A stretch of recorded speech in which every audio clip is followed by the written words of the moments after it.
İnan o kadar gerek yok ki sana anlatamam. Şunu alıp bölgeye giderseniz amatör telsizciliğin adını lekelersiniz. Niye? Biliniyor ki ilçelerde afet işler, büyük şehirlerde afet daire başkanlıkları kuruldu. Amatör arkadaşlarım buralara giderek bölgedeki iletişim ve afet konusunda saha çalışmalarını yönlendiriyor. Hatay depreminden örnek vereyim. Hatay depreminde amatör telsizcilere ihtiyaç yoktu. Şöyle ihtiyaç yoktu. Devletin haberleşme ile alakalı bir kesintisi yok arkadaşlar. Hani bunu hem yukarıdaki abilerimden duyduğum kadarıyla anlatayım. Onlar bazıları da içindeler bazı işlerin. Devletin herhangi bir haberleşme kesintisi yok. AFAD'ın da yok. Çünkü hepsinin uydu haberleşme sistemleri var, uydu telefonları var, farklı farklı cihazları var. İşte TürkSat uydularından vesaire haberleşiyorlar. Depremin ilk anından itibaren AFAD, devlet, askeriye bilmem ne zaten haberleşme halindeydi. Hani 99 depreminden sürekli örnek verilir, oradan muhabbet açılır ama bizim şu an devlete yapabileceğimiz bir katkı yok.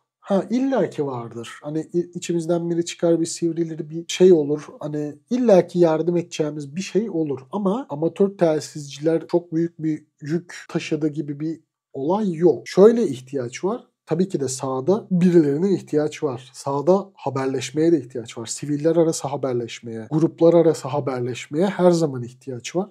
O durumlarda zaten amatör abilerimiz gitti. Buradaki amatör arkadaşlarımız gitti. Ya bak burada çok linç yemeye müsait bir durum ama şunu alıp bölgeye giderseniz amatör telsizciliğin adını lekelersiniz. Niye? Hatay depreminde yaşandı. Arkadaşlar şarjımız bitti. Bize telsiz veya şarj yollayın, batarya yollayın gibi mevzular oldu. Bir amatör telsizci öyle bir sahada şarjı bitmez. Bitmemeli arkadaşlar. Bu zaten bir hobi. Hani biz bunu zaten bunun için icra ediyoruz.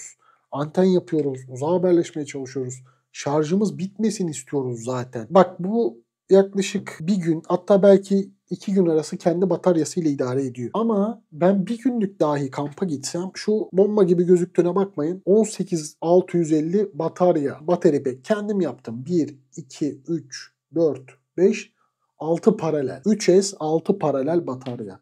Bunun bir küçüğü var şu an burada bir yerde. Onun da bir küçüğü var.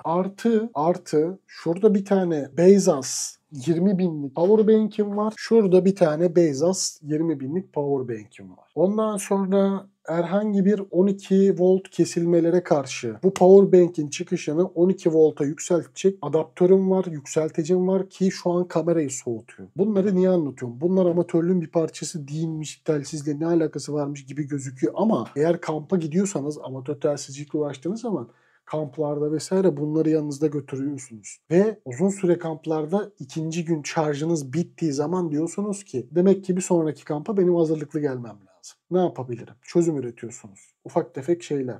Ekleniyor. Amatör telsizciliği iyi yaparsanız evet afet durumlarında çok çok güzel faydanız olur. Şey olarak düşünmeyin. Sadece telsizin bataryasını yükselttim gibi düşünmeyin. Ben şunu alırsam bir sürü telefon şarj ederim. GSM operatörleri bir gün kesilir, 1,5 gün kesilir. İkinci günden sonra bağlanmaya başlar. Tabii baz istasyonlarına bir problem olmazsa yıkıntı, elektrik kesintisi vesaire vesaire. Telefonları, bataryaları fulllemeye başlarım.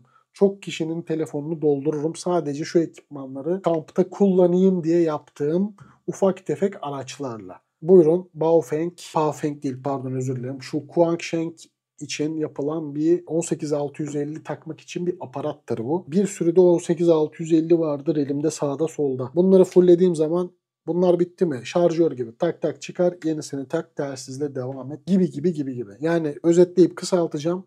İyi bir amatör telsizciyseniz olası bir afet durumunda, kamp durumunda vesaire durumunda aşırı derecede faydanız olur. Ama lisans aldım, el telsizi aldım, ben koşa koşa sahaya gidiyorum diyen arkadaşlar birinci günde bataryam bitti diye gruplara yazar. Ve gruplara zaten cep telefonuyla yazabiliyorsunuz. O da işin garip bir mevzusu. Daha fazla derinleştirmek istemiyorum. Ondan sonracığıma burayı geçelim. Hassas bir konu. Söylenecek çok şey var. Fazla söyleyemiyorum.